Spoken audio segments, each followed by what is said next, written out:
ছোট্ট একটা মেসাল যদি আমি না দিই তাহলে নয়। ইমাম গাজ্জালি আলাইহির রহমা, তেনার কাছে এক ব্যক্তি এসে বলতেছে, হুজুর আমি একটা কঠিন স্বপ্ন দেখেছি।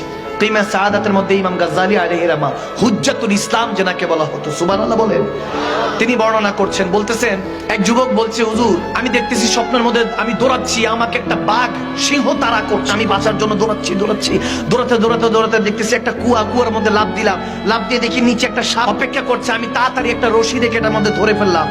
ধরে ফেলার পরে আমি ওখানে ঝুলে আছি, দেখি উপরে ওর মধ্যে হলো সিংহ, কুয়ার নিচে দেখি একটা বড় একটা অজগর সাপ, নিচে মৃত্যু, উপরে মৃত্যু। আমি ভয়ে আতঙ্ক, ওই অবস্থায় দেখতেছি যে একটা সাদা ইঁদুর আর একটা কালো ইঁদুর ওই দড়িটা যেটা আমি কুয়ার মধ্যে ঝুলে আছি সেটা কুটকুট করে খেয়ে ফেলছে, মানে রশিটাও যে কোনো মুহূর্তে ছিঁড়ে যেতে পারি।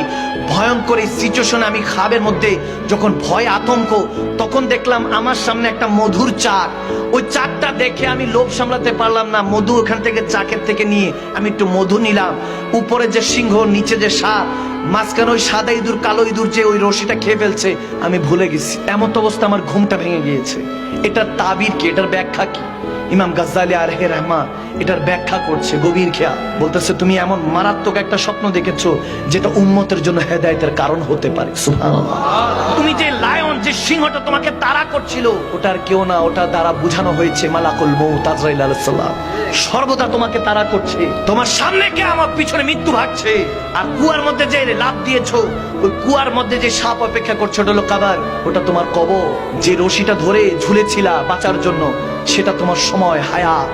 আর সাদা ইঁদুর কালো ইঁদুর মানে হলো দিন রাত, কুটকুট করে তোমার সময়, তোমার হায়াত খেয়ে ফেলছে। ঠিক না, ঠিক না? আর মধুর চাক দেখে তুমি যে সমস্ত সিচুয়েশন ভুলে গেলা, ওই মধুর চাক হলো দুনিয়া। যে দুনিয়াকে তুমি ক্ষণস্থায়ী জিনিসটাকে চিরস্থায়ী স্বাদ মনে করছো, দুনিয়ার স্বাদ, ওই মধুর চাকটা মুখে নেওয়ার সাথে, স্বাদ গ্রহণ করার সাথে তুমি সমস্ত কিছু ভুলে আছো। তেমনি ভাবে দুনিয়াদারি তোমাকে সমস্ত কিছু ভুলে রেখেছে, যে তোমার পিছনে মৃত্যু আর সামনে তোমার কিয়ামত অপেক্ষা করছে। ঠিক না?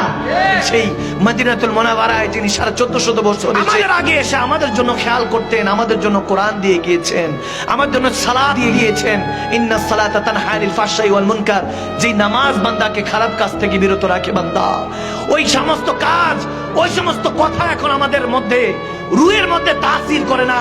ইश्क इम्तिहान लेता है, हाँ इश्क को हमने नजर से एक दिन नजर मिलाते नजर को देखा, मिली नजर जब नजर से उनकी इश्क चुराते नजर को देखा, जिंदगी से ये गिला है कि शेख तू जरा देर से मिला है। আমার জিন্দেগীর কাছে একটাই নালিশ যে শেখ আপনাকে পেলাম তো পেলাম, অনেক দেরি করে পেলাম, যদি কিছুদিন আগে পেতাম হয়তোবা জীবনটা আরো সুন্দর হতো। এজন্য বললাম, ভালো আমল স্বর্ণ রূপার মতো। আপনি যেমন টাকা পয়সা ব্যাংকে রাখেন, আপনার ভালো আমলগুলিও এরকম জমা থাকে, যেগুলো আপনার কিয়ামতের ময়দানে নাজাতের জারিয়া হবে, কবরে নাজাতের জারিয়া হবে। ঠিক না? এই বিষয়গুলি না জানলে আমরা হেদায়েত প্রাপ্ত হতে পারবো না। এই জন্য এগুলো বলার চেষ্টা করেছি। আল্লাহ আমাদেরকে 5 ওয়াক্ত নামাজ হিসাবে কবুল করুক। আমিন বলেন, আমিন বলেন। আল্লাহ তাহাজ্জুদ গুজার বান্দা হিসাবে আমাদেরকে কবুল